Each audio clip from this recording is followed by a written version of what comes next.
गंगातरङ्गरमणीयजटाकलापं गौरी निरन्तरविभूषितवामभागं नारायणप्रियमनङ्गमदापहारं वाराणसीपुरपतिं भज विश्वनाथम्। गुरुर्ब्रह्मा गुरुर्विष्णु गुरुर्देवो महेश्वरः गुरुस्साक्षात् परब्रह्म तस्मै श्रीगुरवे नमः। अखण्डमण्डलाकारं व्याप्तं येन चराचरं तत्पदं दर्शितं येन तस्मै श्रीगुरवे नमः। सर्वेषां स्वागतम्। सम्पूर्णानंद संस्कृत विश्वविद्यालयस्य तुलनात्मक धर्म दर्शन विभाग द्वारा अद्य सत्रारम्भः विधीयते। तत्रादौ सांख्यकारिका पाठ अद्य आरभ्यते। मध्ये मध्ये संस्कृत भाषाया अपि प्रयोगः विधास्यते। लोकहितदृष्ट्या अत्र राष्ट्रभाषाया प्रयोगः विधीयते। पहले यह सूचना प्रसारित की गई थी कि आज से सत्रारंभ एवं तुलनात्मक धर्म दर्शन विभाग के द्वारा सत्रारंभ एवं सांख्यकारिका जो सांख्य दर्शन का प्रामाणिक ग्रंथ है उसका आरंभ होगा। तो हम समस्त उपस्थित श्रोतृवृंद विश्वविद्यालय परिवार सहित इससे जुड़ रहे और भविष्य में जुड़ने वाले सांख्य दर्शन को समझने की इच्छा रखने वाले जो भी हैं सबको यहीं से नमस्कार करते हैं। छात्रों को शुभ आशीर्वाद देते हैं। विशेष करके छात्रों की दृष्टि से यह अध्यापन है। सांख्य दर्शन का यह ग्रंथ है सांख्यकारिका। तुलनात्मक धर्म दर्शन विभाग में सभी दर्शनों का अध्यापन किया जाता है। सांख्य दर्शन, योग दर्शन, न्याय दर्शन, वैशेषिक दर्शन, पूर्व मीमांसा दर्शन एवं वेदांत दर्शन। वेदांत दर्शन में भी अद्वैत दर्शन, विशिष्टाद्वैत दर्शन, द्वैताद्वैत दर्शन, ये सभी दर्शनों का परिचय कराया जाता है। इसी प्रकार चार्वाक दर्शन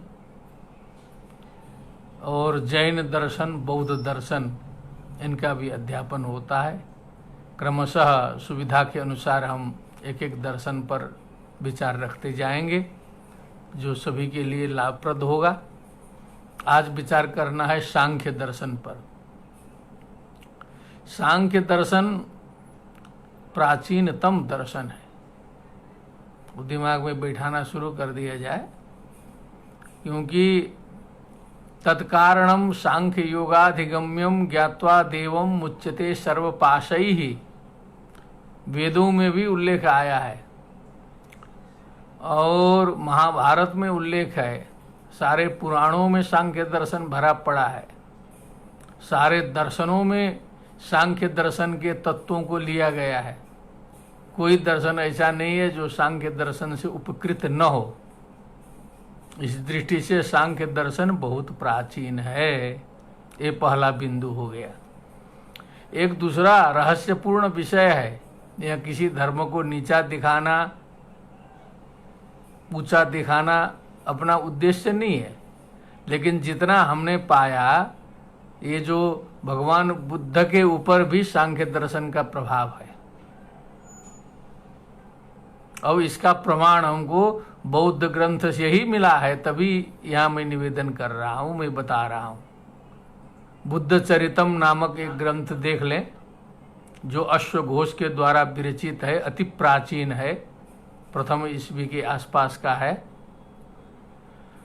उसमें जब बुद्ध जो है गृह त्याग करके ऋषि महर्षियों की यहाँ तत्व जिज्ञासा से घूमते हैं, तो आड़ार कलाम के यहाँ जाते हैं, ऋषियों के जहाँ जाते हैं, तो वहाँ जो उनको एक प्रकार से सांख्य दर्शन का ही उपदेश मिलता है। यद्यपि उनको पूर्ण संतुष्टि उससे नहीं होती है, फिर वो आगे बढ़ते हैं।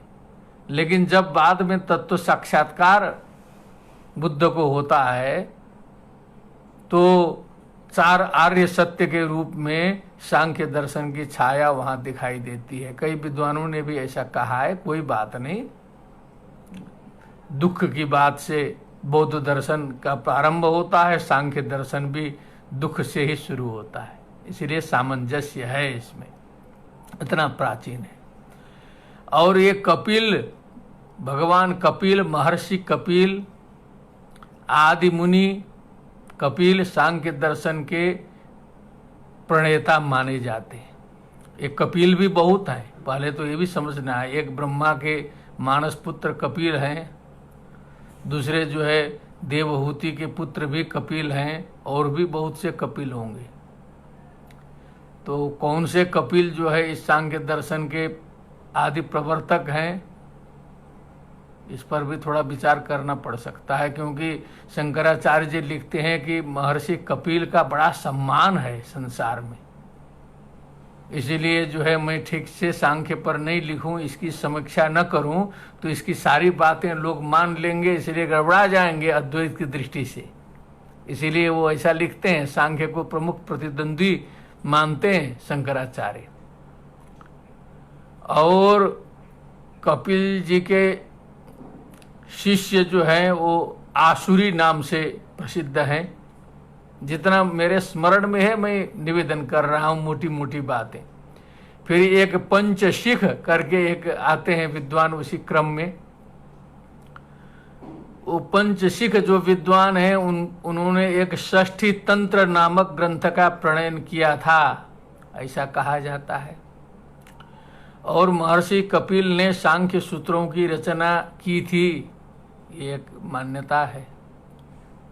और आज भी हमारे सामने एक सांख्य सूत्र मिलता भी है, और उसमें लिखा भी है कि महर्षि कपिल प्रणीतम सांख्य सूत्रम।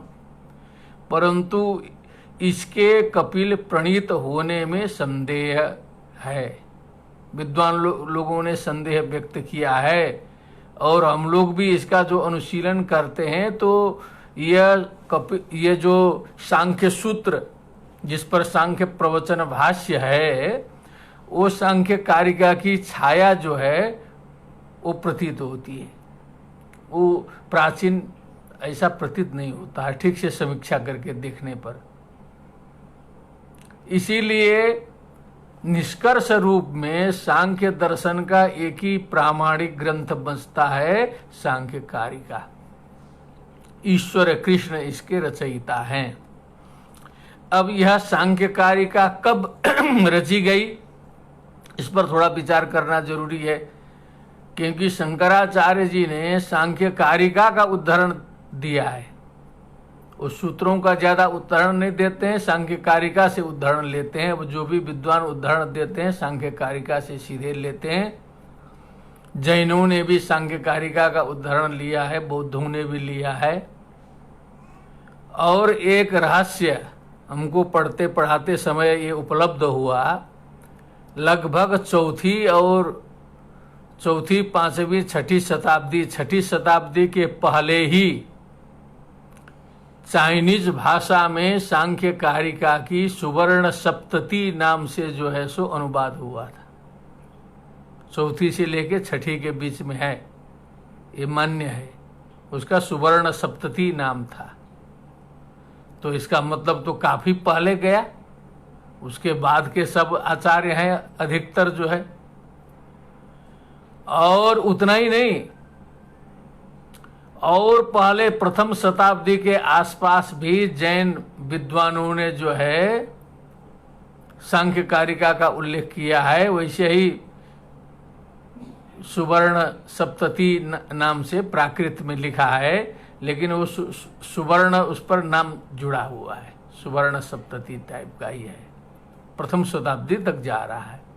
तो इससे सिद्ध होता है कि सांख्य कारिका बहुत प्राचीन है। सांख्य दर्शन जो फिलॉसफी है, जो दर्शन है, वो तो प्राचीन है ही, लेकिन जो सांख्य कारिका, जो 72 कारिकाएं हैं ईश्वर कृष्ण के द्वारा रचित, संक्षिप्त रूप में जो है ठोस कारिकाएं हैं, वो प्रथम ईस्वी के आसपास तक जो है उनका काल सिद्ध होता है। समझ लें इसकी महत्ता कितनी है, कितना प्राचीन है। और कपिलस्य कणादस्य गौतमस्य पतंजलेः व्यासस्य जैमिनेश्चैव दर्शनानि षडेवहि, ऐसा हम लोग बोलते हैं।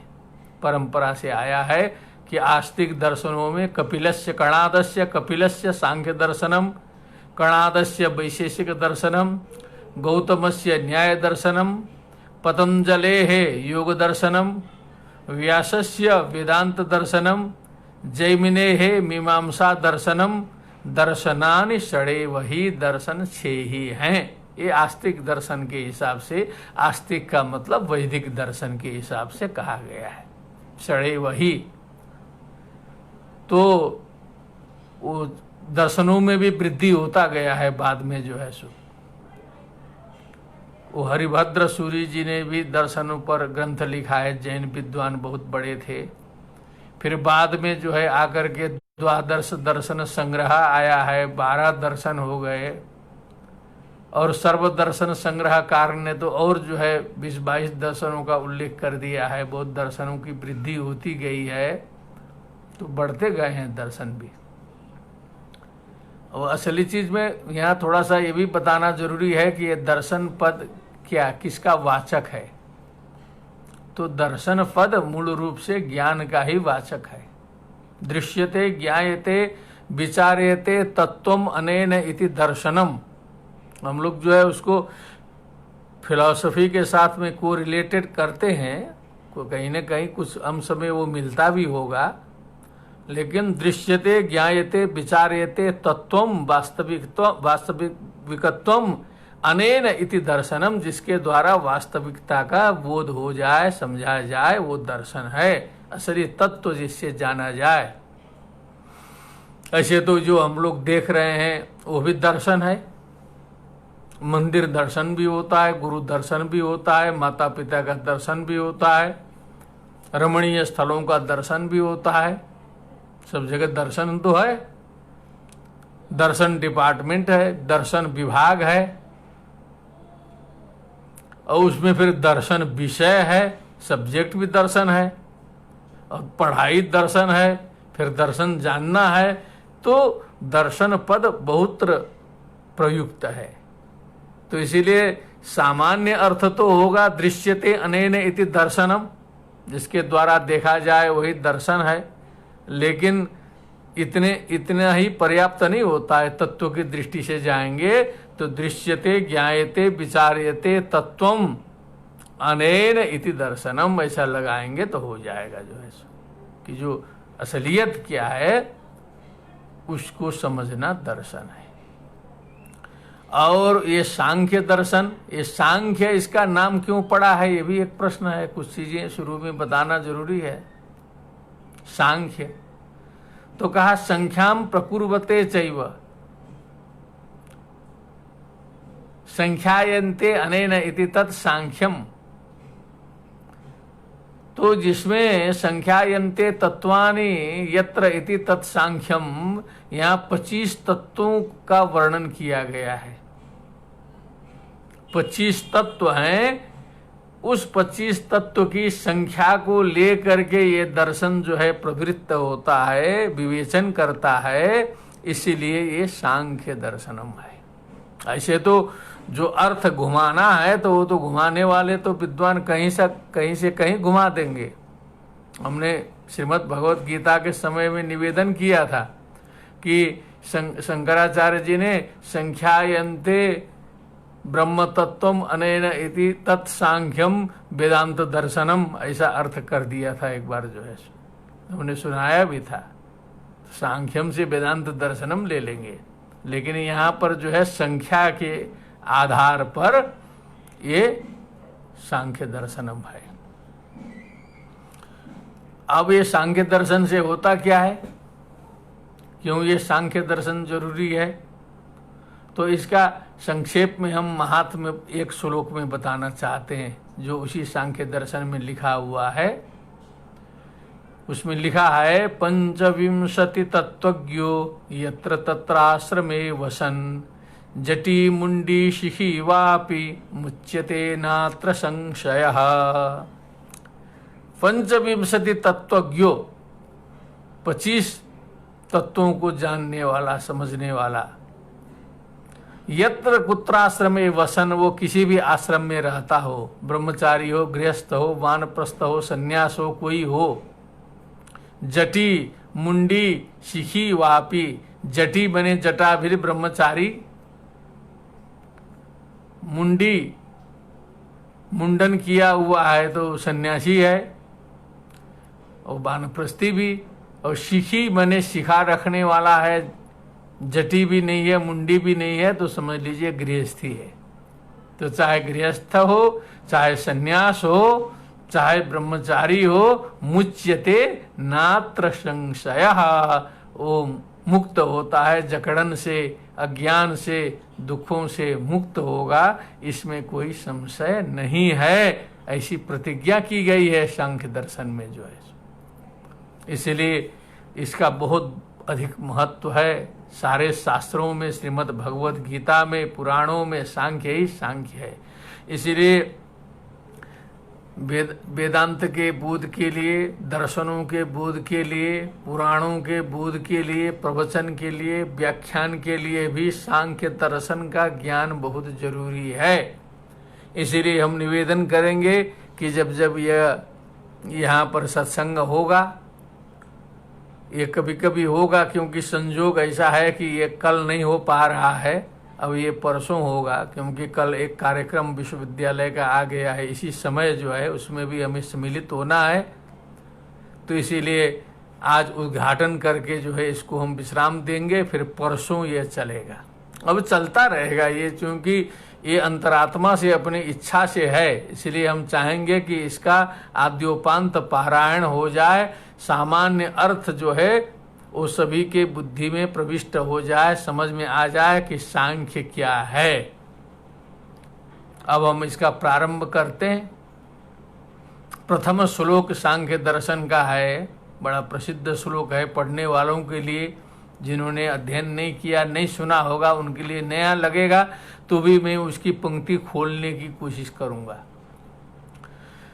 दुःखत्रयाभिघाता जिज्ञासा तदपघातके हेतौ, कहीं तदभिघातके हेतौ, दृष्टे सा पार्था चेन्नैकान्तात्यन्ततो भावात्।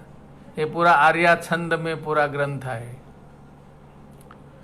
दुःखत्रयाभिघाता जिज्ञासा तदभिघातके हेतौ, दृष्टे सा पार्था चेन्नैकान्तात्यन्ततो भावात्।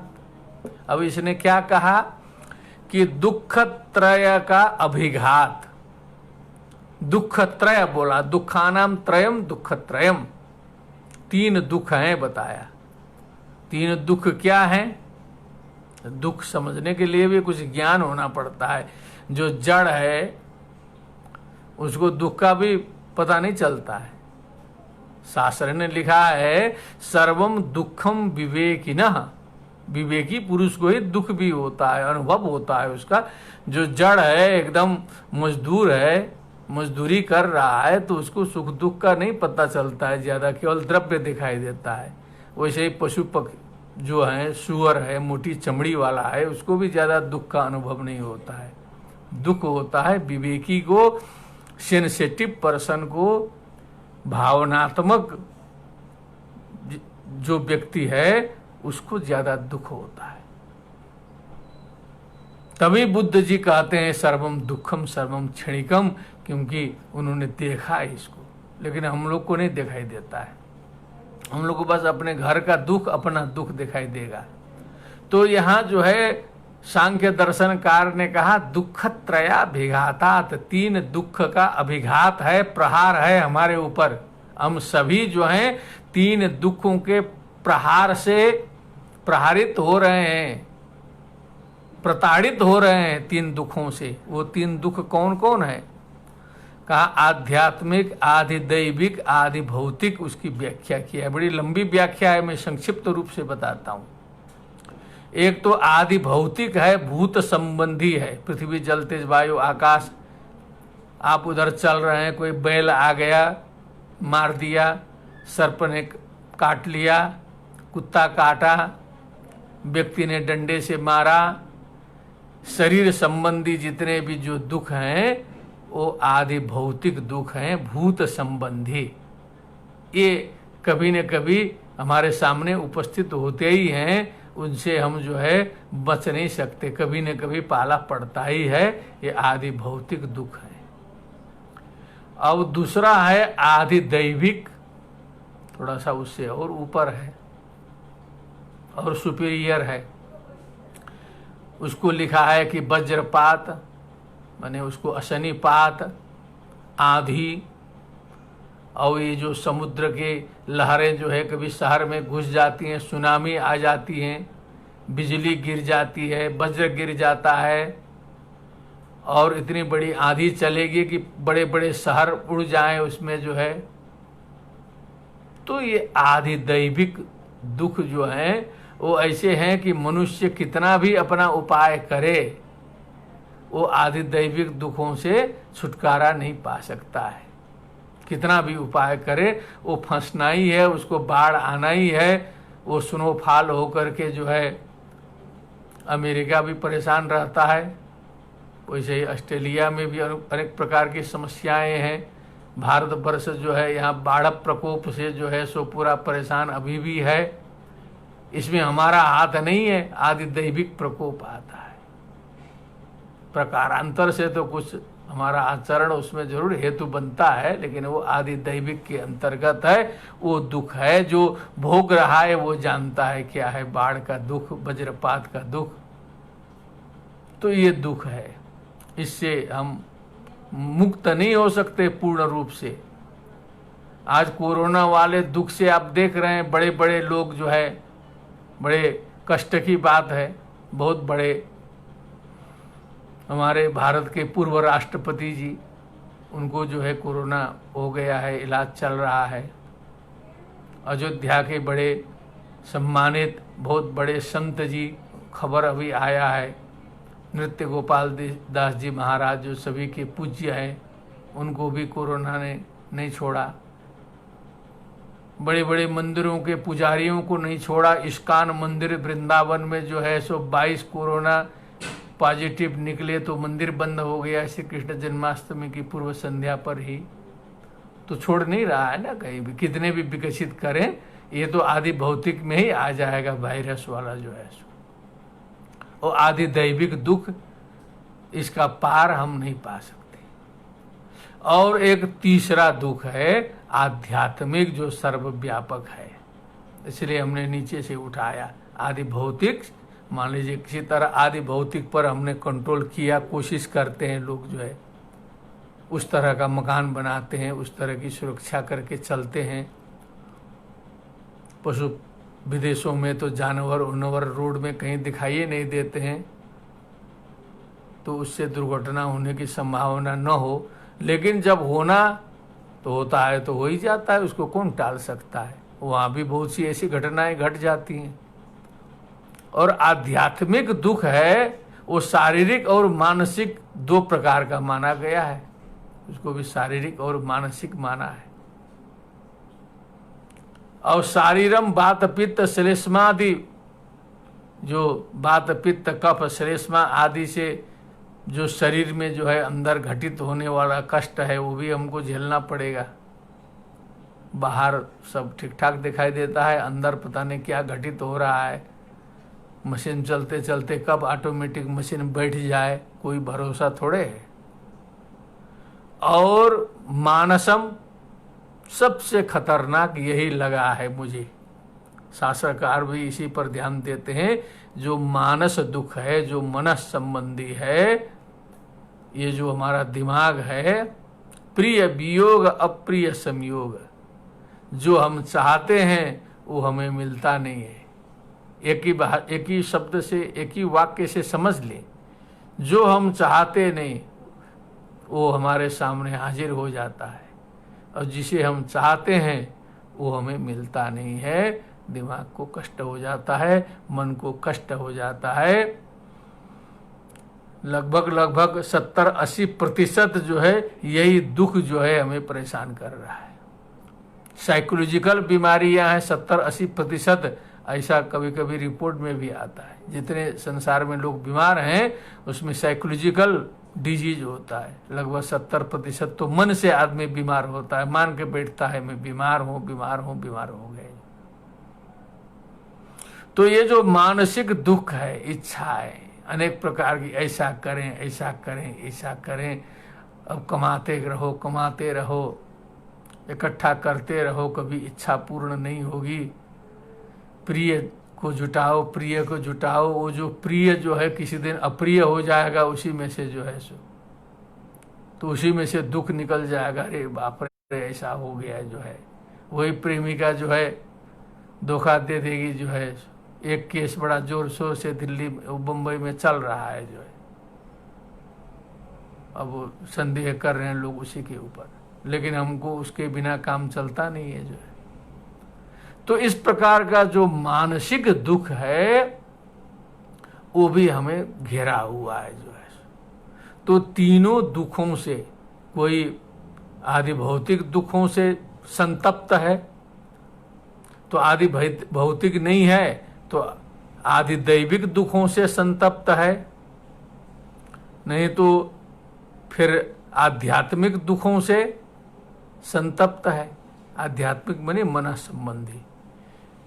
तीनों जो है रहते ही है, किसी में कुछ अधिक किसी में कम। प्रत्येक सांसारिक प्राणी मनुष्य इन तीनों दुखों से संतप्त है, कोई भी संतुष्ट नहीं है, तीनों दुखों से बाहर नहीं है। ये बुद्धि से समझना होगा, बुद्धि से समझना होगा। बड़े बड़े लोग सिद्ध हों, बहुत बड़े प्रेसिडेंट हों, कुछ भी हो, हवाई जहाज में चल रहे हैं, कब जाके इंजन फेल हो जाएगा कोई बता सकता है? कब रनवे से फिसल जाएगा कोई गारंटी है?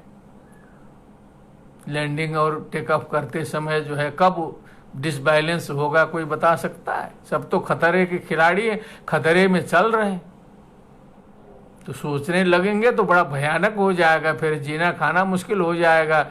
शोक स्थान सहस्राणि भय स्थान शतानि च दिवसे दिवसे मूढ़म आविशन्ति न पंडितम न ज्ञानिनम। कहा कि ये जो शोक स्थान सहस्राणि, शोक करने के हमारे हजारों स्थान हैं जिसमें बैठ के हम रो सकते हैं।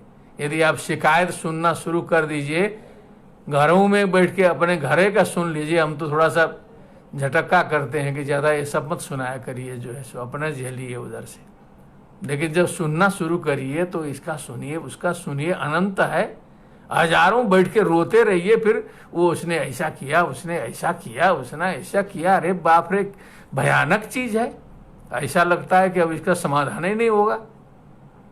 भय स्थान शतानि च, सैकड़ों भय के स्थान है, जहां तहां डर है, पता नहीं क्या हो जाएगा। गाड़ी में चल रहे हैं, कहाँ आके कोई ठोक देगा, कि कहाँ उलट जाएगा, कि कहाँ ब्रेक फेल होगा, कहाँ क्या हो जाएगा। चलते चलते कभी कभी अचानक आग लग जाती है गाड़ी में, कहीं जल जाए, कहीं क्या हो जाए। कोई भरोसा है कहीं यात्रा में निकलने के बाद हम लौटेंगे करके? सैकड़ों भय के स्थान है। दिवसे दिवसे मूढ़म आविशन्ति, ये जो अज्ञानी व्यक्ति है उनमें ये सब भय रहा करते हैं। न तो पंडितम न तो ज्ञानिनम, ज्ञानी व्यक्ति जो है इन भयों से ऊपर होके काम करता है। वो चलता, चलो काम करते रहो। हतो वा प्राप्स्यसि स्वर्गम जित्वा वा भोक्ष्यसि महिम, तस्मात् उत्तिष्ठ कौन्तेय युद्धाय कृत निश्चय। हमें मरने की चिंता नहीं करना है, मरणानुस्मृति भावना करके चलना है। जिस दिन पैदा हुए हैं उसी दिन मरा हुआ समझ के हम चलेंगे तो कितना आनंद आएगा कि शाम को सोए, सुबह जग गए, बस रोज जो है जन्मदिन मनाइए कि रात भर जग गए, आज का दिन भी हमको मिल गया, भगवान की कृपा से दिन भर मिल गया जो है, खुश मनाइए। फिर सोइए, रात बीत गई, क्या बात है, ऑटोमेटिक मशीन रात में फेल नहीं हुआ, फिर दिन भर चला। कब फेल हो जाएगा कोई भरोसा नहीं। मैं सीरियसली बोल रहा हूं। एक बहुत बड़े नेता भारतवर्ष के जो है कल ही पर जो है सो टीवी में डिबेट में भाग लिए, बहुत बढ़िया बहस किए, जो है तर्क किए, विरोधियों को चुप किए, और घर पहुंचे तुरंत मशीन बैठ गई। ये बहुत तेज तर्रार नेता थे और उम्र भी कमी थी, हम लोग तो उस उम्र को पार कर चुके हैं, वो 85 साल के थे। तुरंत मशीन बैठ गई, चले गए। लेकिन अब हम लोग का जो अभिमान है, हम लोग की जो वासना है, उसको देखने से तो लगता है कि हम लोग अजर अमर बन के आए हैं। तीनों दुखों का हम लोग को पता ही नहीं है। तो इसीलिए थोड़ा सा ज्ञान करना होगा, विवेक करना होगा, तब हमें दिखाई देगा कि तीनों दुखों का अभिघात किस प्रकार से हो रहा है, थपेड़ा पड़ रहा है जो है। तब जो ज्ञानी व्यक्ति होता है परेशान होगा अंतिम में। जिज्ञासा, ज्ञातुम इच्छा जिज्ञासा होगी, परेशान होगा, बड़ा कष्ट ही कष्ट है क्या हमारे जीवन में, इस दुख से छूटने का कोई उपाय नहीं है।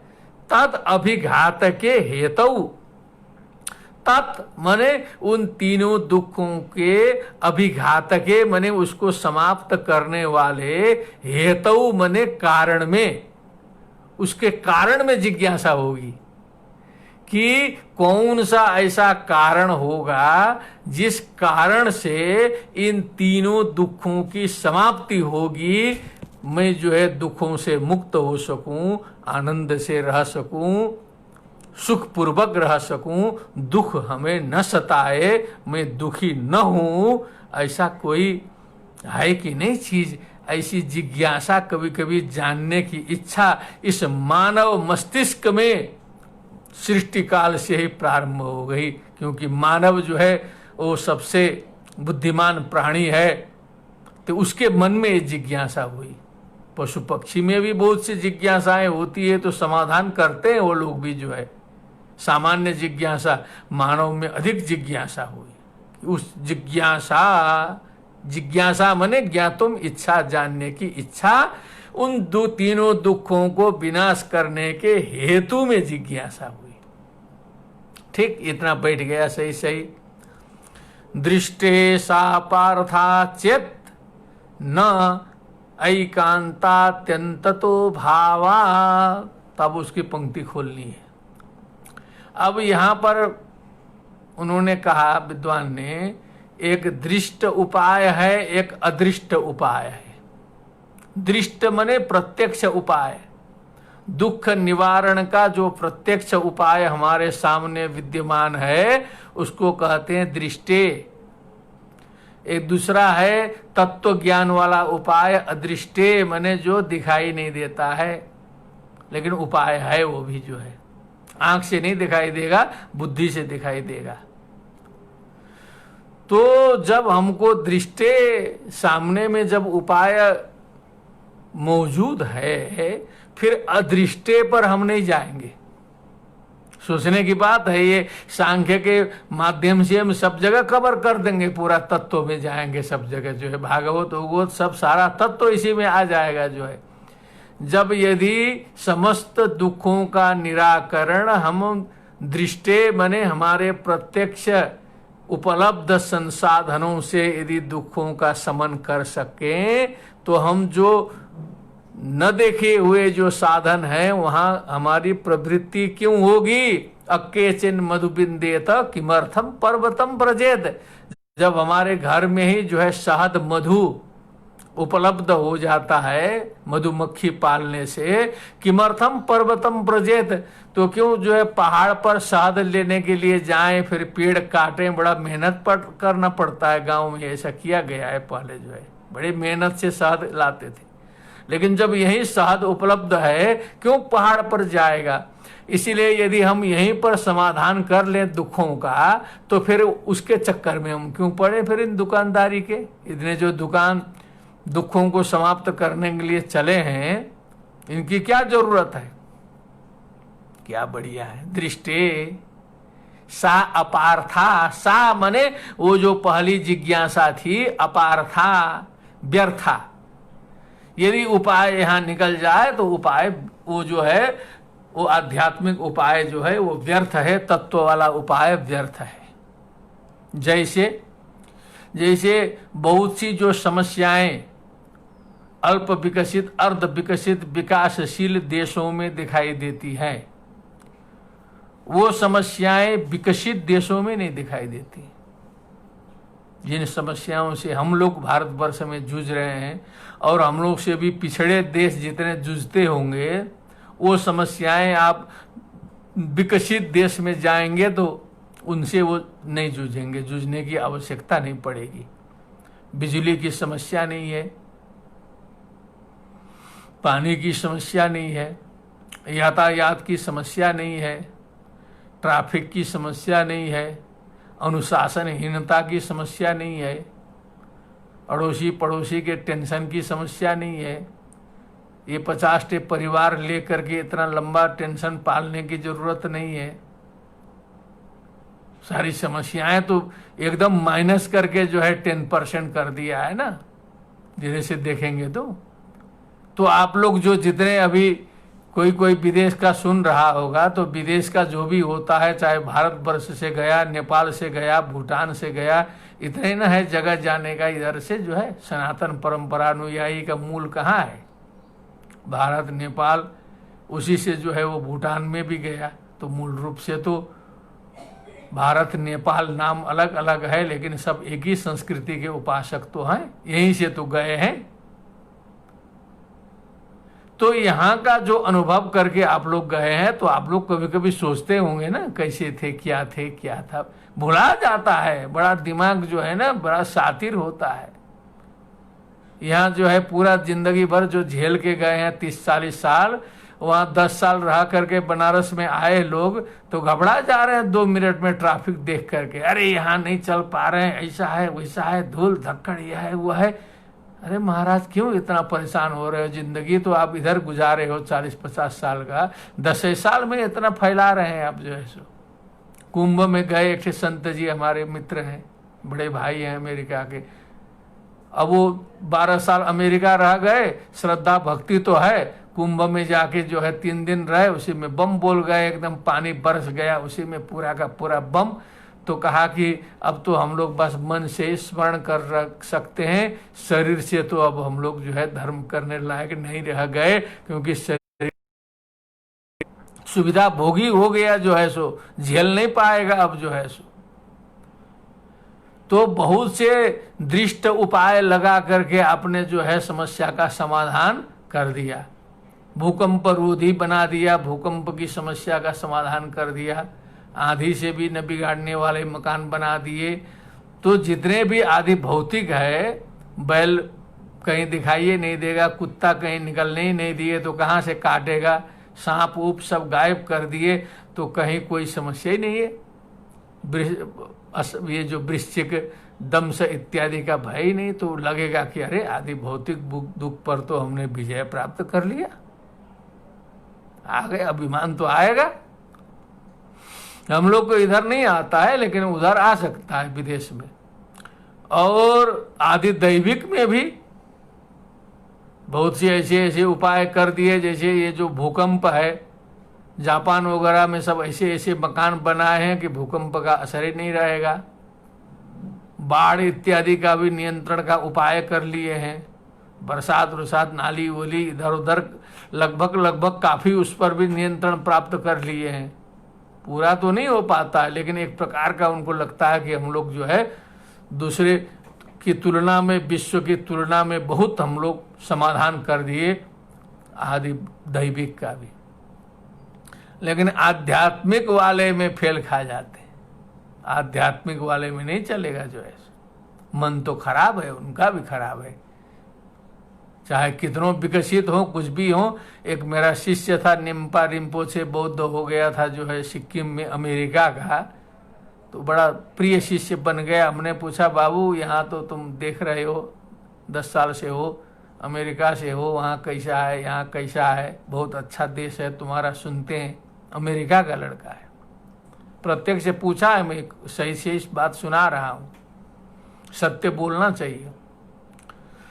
उसने कहा गुरुजी देखने में तो उधर बहुत अच्छा है, बाहर वहाँ अच्छा है, अंदर यहाँ अच्छा है। बोला हिंदी भी बोल लेता था थोड़ा, हमें हिंदी भी सिखा है उसको। बाहर उधर अच्छा है और अंदर इधर अच्छा है। इतने में समझ लीजिए पूरा वेदांत बोल दिया उस बच्चे ने जो है सो। इतना समझने में हम लोग को जिंदगी बीत जाएगी। बाहर उधर अच्छा है, अंदर इधर अच्छा है। इधर की जो सेवा है, सेवा भावना है, जो अतिथि सत्कार है, एक दूसरे पर सहयोग की भावना है, मैत्री है, एक दूसरे के पास पड़ोस सबका ध्यान रखने की बात है, बंधु बांधवों का ख्याल रखने की बात है, जो है दूसरे के लिए जीवन न्यौछावर करने की बात है। एक जिसके परिवार में 50-60 लोग रहते हैं, वो जो गृहपति जो वृद्ध रहता है कितना सहन करके परिवार को चलाता है, जो है सो पूरा गाली गलौज सब सहन करके जो है सो धैर्य पूर्वक जो है परिवार को टूटने नहीं देता है। आज भी हजारों क्या लाखों परिवार ऐसे जो है सनातन वैदिक संस्कृति वालों के पास मिलते हैं, जिसमें 40-50 लोगों का भोजन एक साथ बनता है। समस्याएं तो होती है, लेकिन सहन करने की क्षमता रखता है। विदेशों में तो पति पत्नी पर भी पट जाए 5-10 साल तो बहुत है। आपके कौन से पति हैं, आपके कौन से पत्नी हैं, पूछना पड़ता है। तो इसीलिए आध्यात्मिक जो दुख है वो समस्त संसार को व्याप्त किया है, उसने किसी को नहीं छोड़ा है। इसीलिए इन दुख त्रय से, तीनों दुखों से समस्त संसार के प्राणी घिरे हुए हैं। इनसे ऊपर कोई भी नहीं है। सर्वम दुखम विवेकिनाम। यदि वो दुख नहीं है तो वो दो प्रकार के लोग हो सकते हैं, या तो वो जड़ है या तो वो परमहंस है। यश्च मूढ़तमो लोके, श्रीमद् भागवत, यश्च बुद्धे परम गतः। या तो मूढ़तम होना चाहिए या तो बुद्धि के उस पार चले जाना चाहिए। यश्च बुद्धे परम गतः तौ एव सुख मेधेते। वो दो ही सुखी हो सकते हैं। क्लिश्यत्यंतरितो जनः, जो बीच वाला होता है, न तो ज्ञानी है न तो मूर्ख रह पाया, वो परेशान होता है। श्रीमद् भागवतकार लिखते हैं, कोई साधारण बात नहीं है, सोचने की बात है। यश्च मूढ़तमो लोके यश्च बुद्धे परम गतः तौ तावेव सुख मेधेते क्लिश्यत्यंतरितो जनः। बीच वाला कष्ट पाता है। तो हम लोग सौभाग्य से या दुर्भाग्य से हम लोग बीचे वाले हैं, जो तो न तो मूर्ख रह पाए पूरा शुद्ध, न तो जो है आगे के मूर्ख तो हैं, लेकिन वो अब मूर्ख हैं कि नहीं है, अपने को विद्वान मान लिए हैं। क्योंकि एक भर्तृहरि जी ने कहा, वो सुना देता हूं मैं बीच में, यदा किंचित ज्ञोहम द्विपदांधा समभवम। जब मैं कुछ कुछ जानता था तो मैं हाथी के समान मदमस्त था। कुछ कुछ जानता था तो ऐसा मदमस्त हाथी के समान विद्वानों के बीच में घूमता था। भर्तृहरि कह रहे हैं, कोई साधारण विद्वान नहीं। तदा सर्वज्ञोस्मित्य भवधवलिप्तम मम मनः। तब मेरा मन मानता था कि मैं सर्वज्ञ हूं, आई नो एवरीथिंग, मैं पूरा सर्वज्ञ विद्वान हूं, मेरे सामने कोई नहीं शास्त्रार्थ कर सकता है, मैं ऐसा मानता था। यदा किंचित किंचित बुध जन सकाशादवगतम। जब धीरे धीरे धीरे धीरे सत्संग से, साधु संतों के सत्संग से, विद्वानों से कुछ कुछ हमें भी प्राप्त होने लगा, कुछ ज्ञान होने लगा। तदा मूर्खोस्मीति ज्वर इव मदो में व्यपगतः। तब पता चला कि मैं तो महामूर्ख हूं, मेरा बुखार उतर गया। जैसे बुखार उतर जाता है वैसे ही जो एक सांसारिक बुखार चढ़ा हुआ है, मद रूपी जो बुखार है, मैं व्यपगतः, बुखार उतर गया। तब पता चला मैं महामूर्ख हूं। तो उस प्रकार से मूर्खता का बोध होना अलग बात है। वो अंतिम में विद्वान बनने के बाद फिर मूर्ख होना है। एक ठे जो असली मूर्ख है नीचे बैठा हुआ है, तो ऊपर से आके नीचे मूर्ख बनने का तो महान मूर्ख है। वैसा हो तो बहुत बढ़िया है। एक हमारे यहाँ बहुत बड़े विद्वान थे, काशी, अभी हैं, बुजुर्ग विद्वान है। वो हमेशा कहा करते थे कि मैं मूर्ख हूँ, मुझे कुछ नहीं आता है, इतना समझने के लिए 10-12 साल अध्ययन करना पड़ेगा ठीक से, काशी में ग्रंथों का अध्ययन करना पड़ेगा, ठीक से पढ़ना पड़ेगा, तब हम ये कहने के लायक होंगे कि हम मूर्ख हैं। अभी कुछ किया ही नहीं है तो कहते हैं मूर्ख हैं, तो मूर्ख नहीं हो तुम, जो है सो कहते थे। अब यहाँ जीवित हैं, जो बनारस में पढ़े होंगे, हमारे जो विद्वान लोग सुन रहे हैं, भट्टाचार्य गुरु थे, आप लोग समझ लीजिए, जो सत्य बात है। कहते मूर्ख कहते हो अपने को, पहले 12 वर्ष अध्ययन करो। मैंने मूर्खों मत कहो, मैंने मुंह भी मत खोलो, मुंह खोलने लायक भी नहीं है, मैंने इतना भी नहीं छोड़ते थे, समझ लीजिए। तो अब सोचिए, दृष्टे सा पार्था चेत, यदि हमारे सामने उन दुखों के प्रतिकार का उपाय विद्यमान है, तो जो सांख्य दर्शन वाला जो बताया जाने वाला जो जिज्ञासा है, अपार्था व्यर्था चित, यदि आप ऐसा कहो तो तब दर्शनकार कहते हैं न ऐकांतात्यंत तो भावात।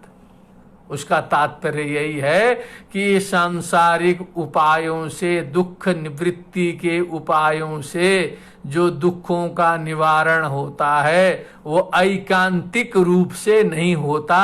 ऐकांतिक रूप से बने पूर्ण रूप से दुखों का समाधान नहीं होता। आदि भौतिक दुख आया, हमने कुछ एक बार समाधान कर लिया तो ऐसा नहीं है कि फिर दूसरे दिन वो समस्या नहीं आएगी, फिर समस्या आ जाएगी। सर दर्द हुआ, बुखार हुआ, कुछ टेबलेट खा लिए, पैरासीटामोल खा लिए, कुछ बुखार उतर गया, ठीक हुआ, फिर जो है 6 महीने के बाद फिर बुखार आ गया, फिर बीमारी आ गई। दवा खाते रहो, बीमार पूर्ण रूप से ठीक नहीं होगा, ऐकांतिक रूप से होगा ही नहीं।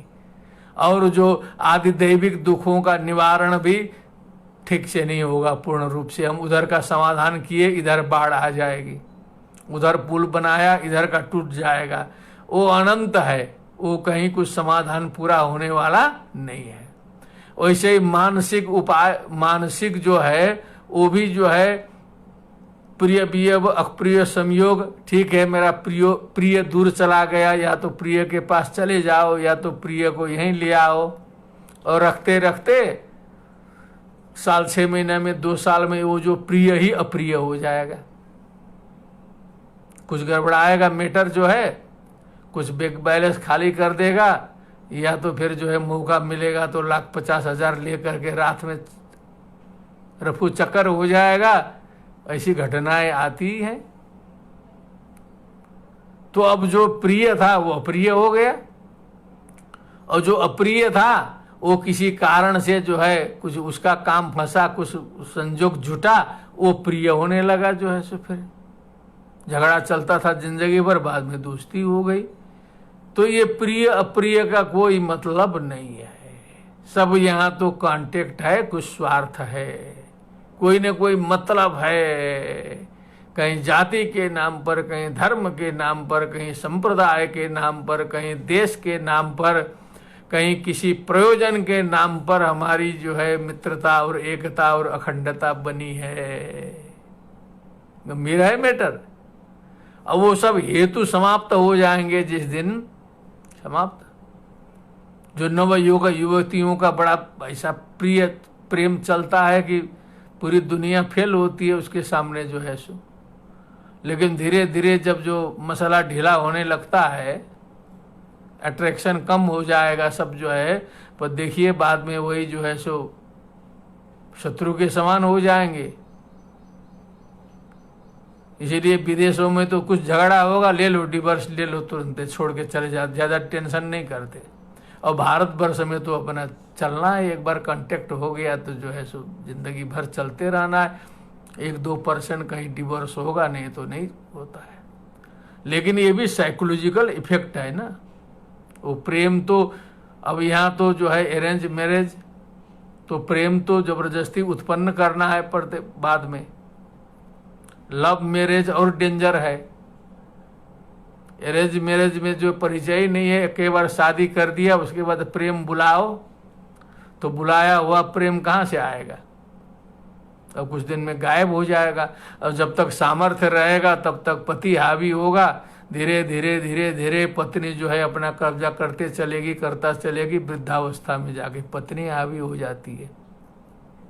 पॉइंट है, इसीलिए सबको समझना जरूरी है, इसीलिए इसको बता रहे हैं यहाँ पर जो है, नहीं तो ये सब बताने की जरूरत नहीं थी। लेकिन एक दूसरे में टेंशने चल रहा है, कहीं सामंजस्य नहीं है। अब कहीं उसमें यदि उस प्रकार की आध्यात्मिकता हो, कहीं बड़ा लक्ष्य हो, परिवार से बड़ा किसी एक मिशन में दोनों जुड़े हों, किसी योग में जुड़े हों, किसी धर्म प्रचार में जुड़े हों, संस्कृत प्रचार में जुड़े हों, दोनों की उसमें एकाग्रता हो, तब प्रेम हो सकता है। लेकिन केवल गृहस्थी में आप करिएगा तो कुछ, दोनों कमाएंगे, एक कमाता है एक नहीं कमाता है तो दाबने की कोशिश करता है, ये देखते हैं ना।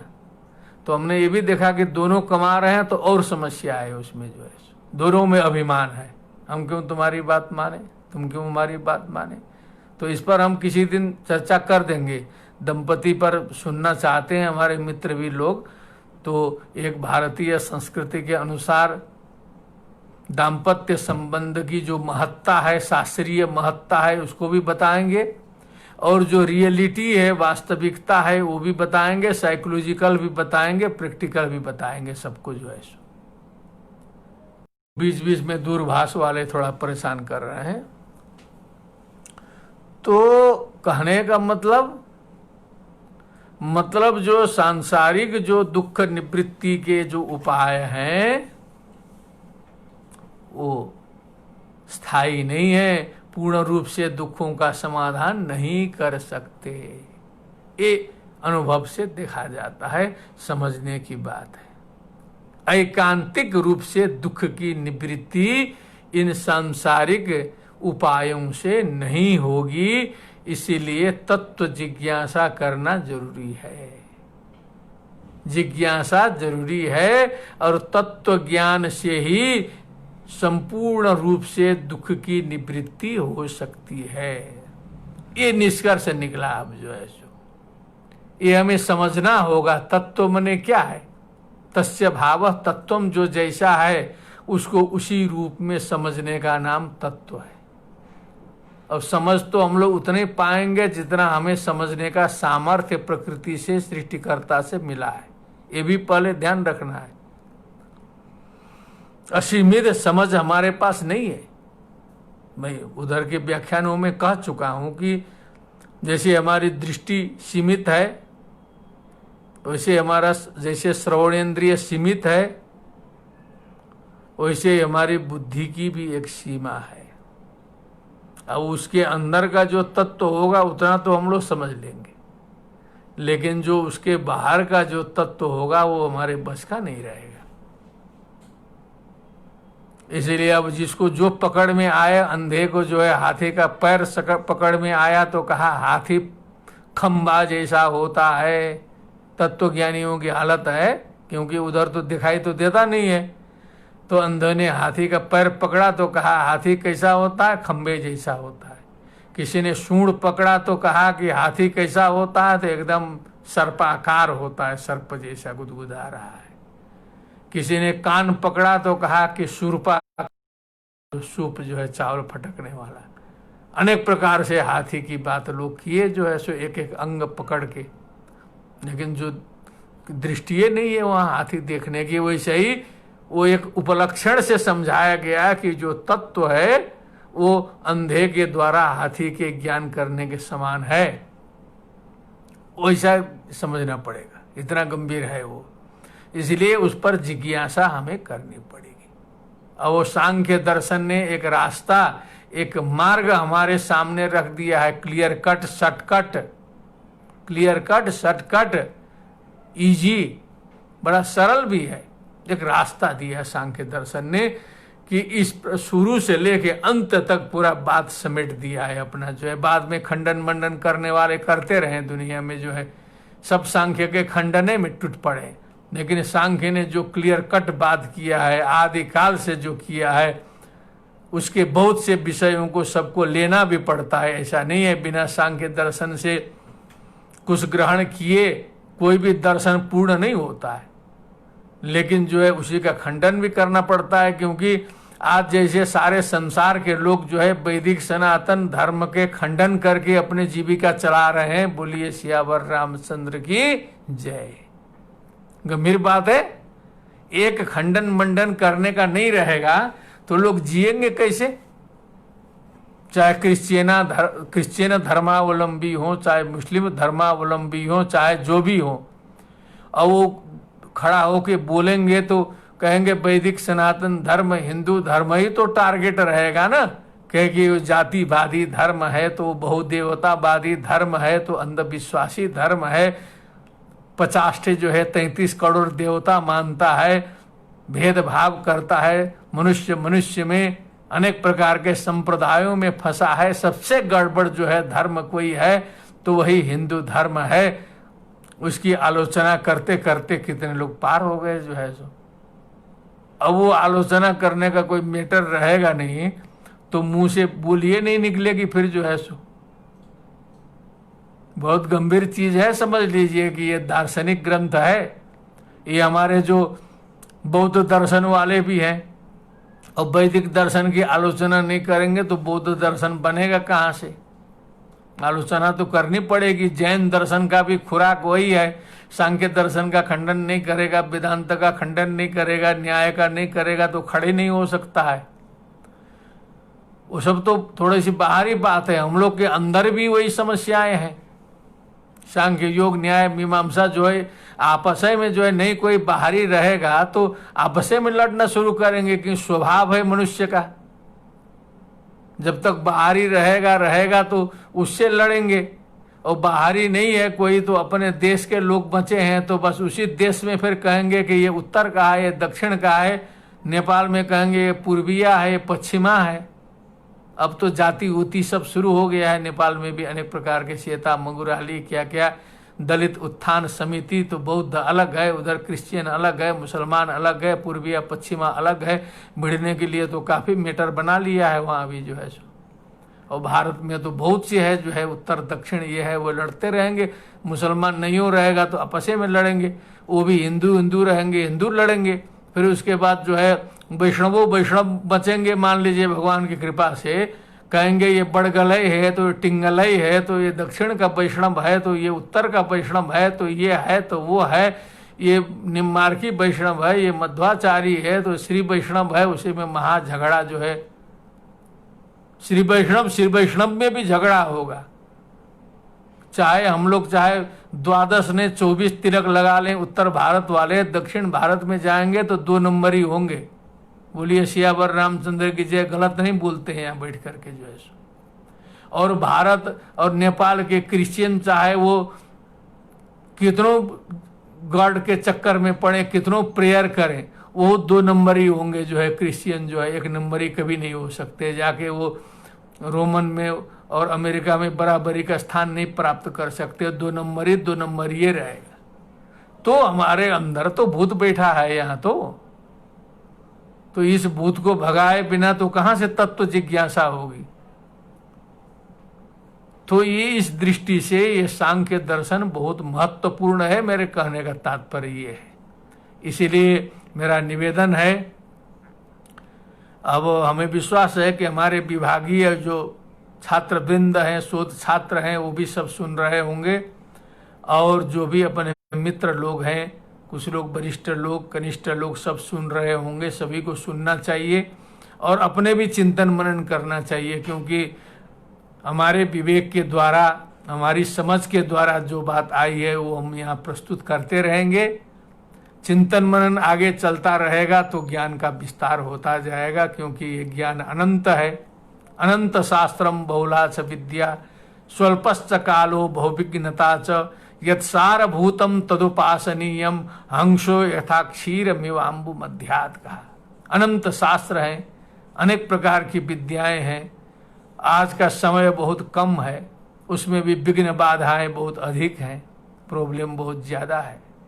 तो इसीलिए हमें सार तत्व ग्रहण करना है। पुराने जमाने की तरह 12 वर्ष 25 वर्ष तक आश्रमों में रह करके जो है ग्रंथ कंठस्थ करने की परंपरा आज न है, न तो वो चल सकता है। जो है सो आदमी शॉर्टकट चाहता है, फटाफट फटाफट जो है सो।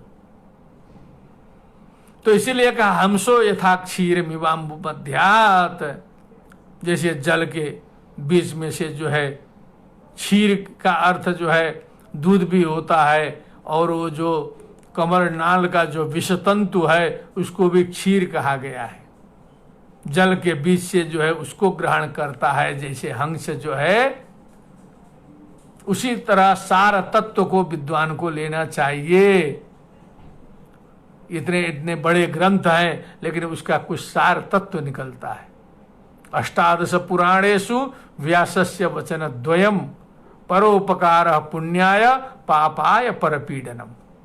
निष्कर्ष निकाला है कि नहीं कि 18 पुराण में व्यास जी के 2 वचन हैं निष्कर्ष रूप में।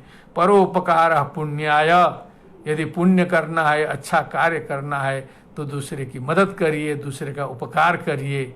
पापाय परपीडनम, पाप करना है तो दूसरे को कष्ट दीजिए, पर पीड़ा करिए, तो यही पाप है, यही पुण्य है। निष्कर्ष निकाला, इतना समझना है। उसके लिए इतनी कहानी घुमा घुमा के समझाया गया है। तो हमें तात्पर्य पर ध्यान देना चाहिए।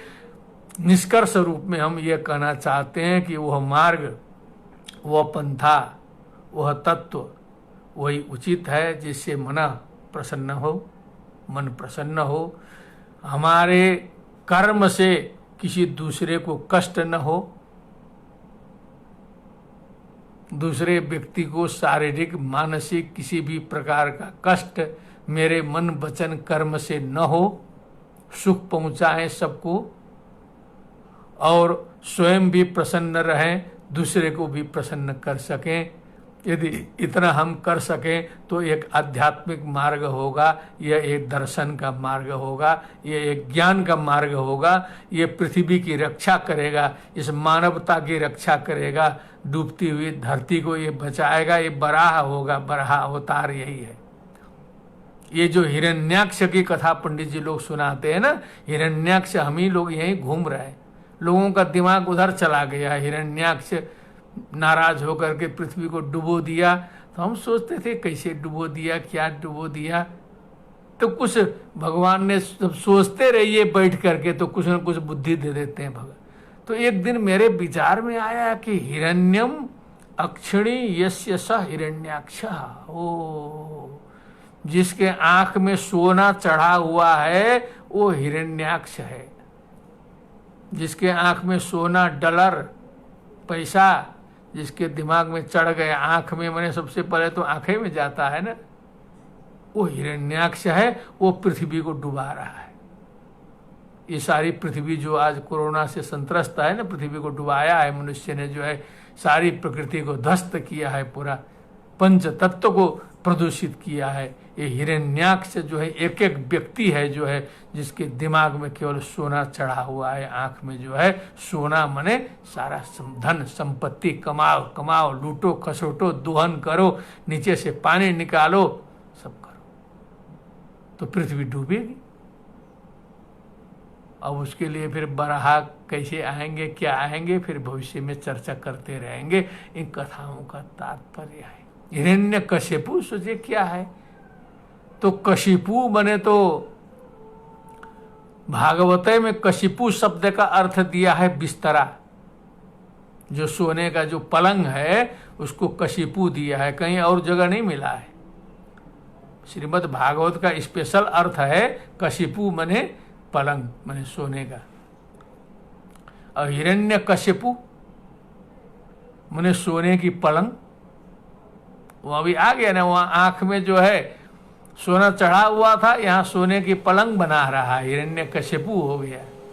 सत्याम क्षितौ किम कशिपु प्रयासै बाहौ स्वसिद्धे ह्युपवर्हणै किम सत्यां जलौ किम पुरुधान्य पात्र्या दिग्बल कलादौ सति किम दुकूलैहि। श्रीमद् भागवत जो विद्वान है समझ जाएंगे। तो कहने का तात्पर्य जो है सारा आदि अंत, हम ही से आदि होना है, हम ही से अंत होना है। हमें दूसरे जगह दिमाग भटका के नहीं चलना है कि वो ऐसा कर रहा है, ऐसा कर रहा है, नहीं। सुधरना है तो हम अपने को शुरू करेंगे, अपने को समझेंगे, सांख्य दर्शन को समझ के छोड़ेंगे।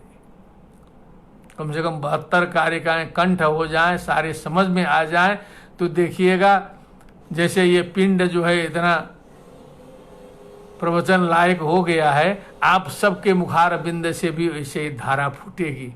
कम से कम आप लोग स्मरण तो करेंगे ना कि काशी में एक है आदमी, कम से कम कभी कभी नाम भी ले लेंगे इस पिंड का, तो चरितार्थ हो गया जीवन जो है सो। कुछ फायदा तो नहीं होगा, लेकिन कम से कम आनंद आ जाएगा ना, यही तो आनंद है। तो हम तो कृतकृत्य हो जाएंगे उसी में जो है सो। एक बार श्लोक का पुनः स्मरण कराते हैं।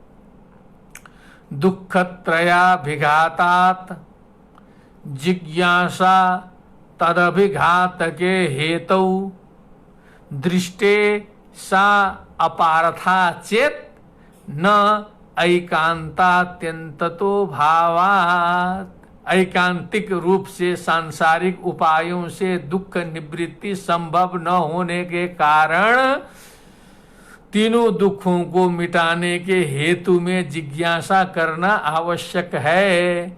इसीलिए हम जो है अब इस पर कुछ लिखने जा रहे हैं, इस जिज्ञासा को समझाने जा रहे हैं। एक ग्रंथ का प्रयोजन बताया ईश्वर कृष्ण जी ने सांख्य दर्शन के प्रारंभ में।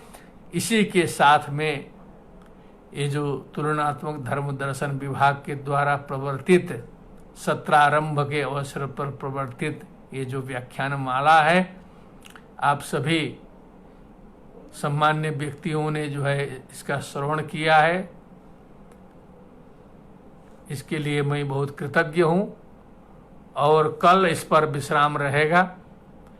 कल संपूर्णानंद संस्कृत विश्वविद्यालय के वेबसाइट पर एक नवीन शिक्षा नीति जो भारत सरकार ने लागू की है, उस नवीन शिक्षा नीति में संस्कृत का स्थान, इस विषय पर 4 कुलपति और एक IAS ऑफिसर का जो है सो उसमें व्याख्यान है। हमें भी उसमें भाग लेना है।